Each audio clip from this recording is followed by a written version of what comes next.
So I'm guessing you're talking about that we lower the impact of Leviathan stats, which makes it more accessible for medium wallets. And otherwise, it's only like the really biggest whales playing. And there's only gonna be like 10 whales in the Leviathan, and everybody else is gonna get wrecked if they don't have perfect teams that are worth 10,000 bucks. And if we lower this, we would make it more accessible. It would get a bigger player base, and with a bigger player base, there can be more prizes, more tournaments happening, and the whole Leviathan game mode could succeed if we have a bigger player base. But if we make it... But that's just one side of the coin, right? But if we make it extremely polarizing, so if you just have the better wallet, there is a 0% chance of you losing, then it might...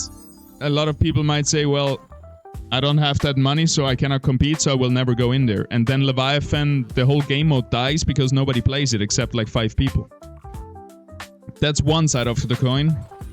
The other side is like everything comes down to player base. As long as there is enough incentivization to play and we have enough players, you will be matched against other players from your elo, which most likely have the similar wallet size.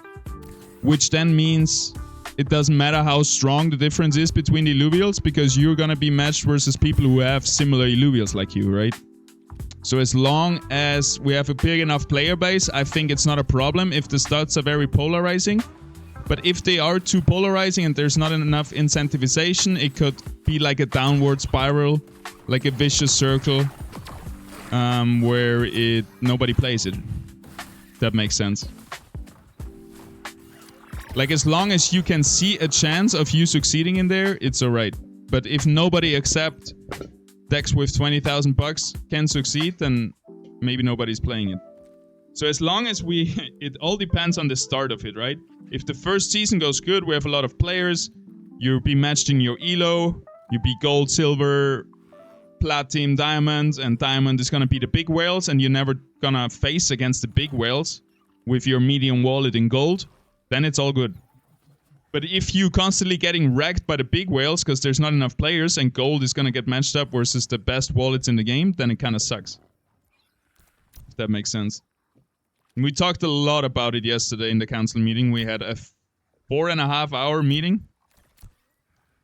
Fucking insane, dude. It was fucking insane. It was a good meeting, but it was very long.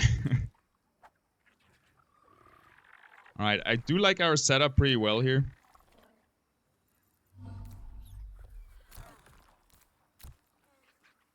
This looks really good. 3 Scion Bulwark. I think our Fury is just going crazy with this one.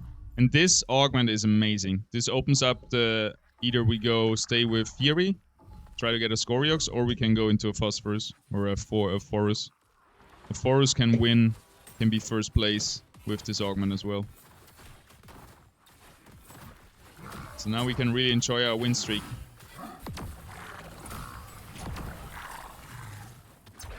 Balance, Ranger, Gemster. Yeah, we have a new lobby. I think there's usually like around 2 lobbies going on. Ranked mode will be the main focus. Why not have a mode for grinding players, whales and stuff? I think the idea is 50-50. And then after first season, see how the player base was. And if you can actually justify staying 50-50, or if you have to relocate to one or the other mode. I think that makes the most sense for me. Because then you have like an even testing field, if both of them are similar incentivized. After talking with the council yesterday, I might even be in favor of incentivizing Leviathan more, just to get enough players in to make it a healthy player base, a healthy economy in there. Because it could, like I just said, it could very fast go sideways. It feels a little bit risky there.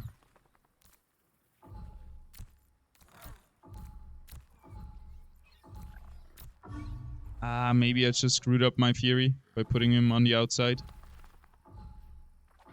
I'm not sure.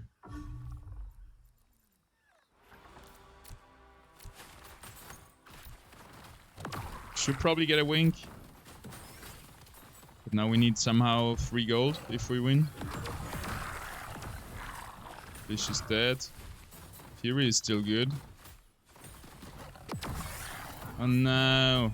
Somebody had an angle on the Theory. If the Theory stayed alive, I think we could have even won this. This looks bad.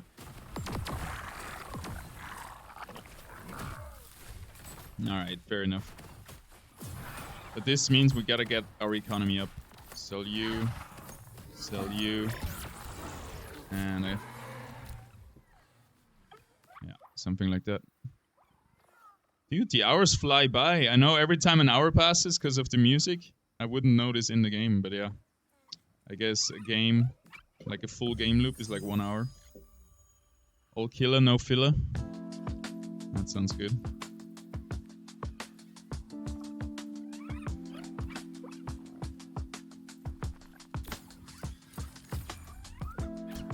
Another links.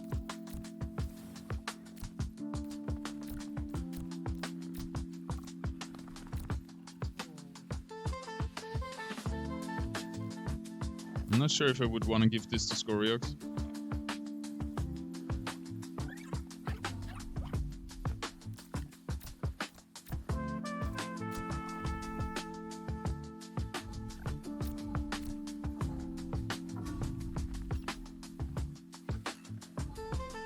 So yeah, I used to be in the camp of reducing the impact of the stats just to get more players attracted to it, to get smaller wallets, like medium wallets, attracted to it, not only the whales, and make it a healthy economy. And I think still there needs to be some balance, right? Because like I said, all we need is a player base. And the stronger the stats are in Leviathan, the lesser the chances are for a big player base, I would say. But also we want to keep the whales happy. So, you know, the whole point of it was, hey, you're maybe not the best player, but you can flex your wallet to have a way better win chance. I don't think it should be like just 100% auto win, no matter what, if you have a better wallet, but it should give you like a huge advantage.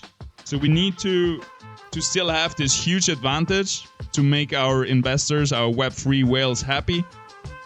That was the whole point for them.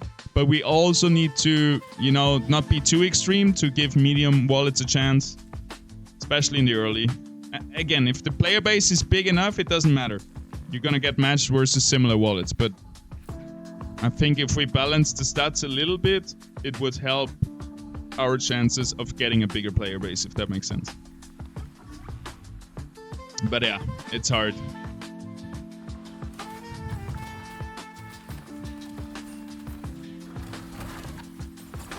Like it's very complex. And yeah, we have talked about it for hours. We've seen all sides, and yeah, right now I'm in the camp of balance it a bit. Where medium wallets have a chance, but whales are still happy with their advantage. But then you gotta be careful which whales to listen to or which investors, because some investors, they are not here for the long run, right? They want to get the maximum profit as fast as possible and maybe get out. And we gotta be careful to not listen to those people and actually listen to investors who are here for the long run and who want to have a better game, even if it means less return in the short term, but in the long run, a better success of Illuvium and the whole project. And then in the long run, you're gonna get more money in total than you would have gotten with this, with like just focusing on giving you the best chances right now, but overall less good gaming experience. All right, I'm talking too much, thinking too little about the game. We lost a win streak 1-2 rounds ago, which is pretty bad, but let's just bring the Kuka.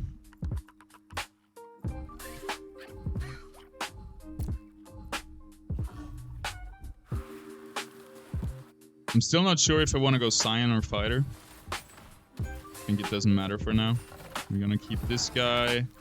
Don't need the Monkey. Maybe we keep the Rota and the Wink. They're just so solid. We need the Ray if we go for Fighter, or it would be good. Don't really need the Atlas, but whatever, we have gold to keep him. And we still didn't use our Parasitic Link. I could put it on the leash because we're probably gonna sell him either way. So he could be our item holder. Sorry for the distraction. No, not at all. It's probably gonna become a YouTube video. Thank you for the conversation points. I did wanna talk about this with the community.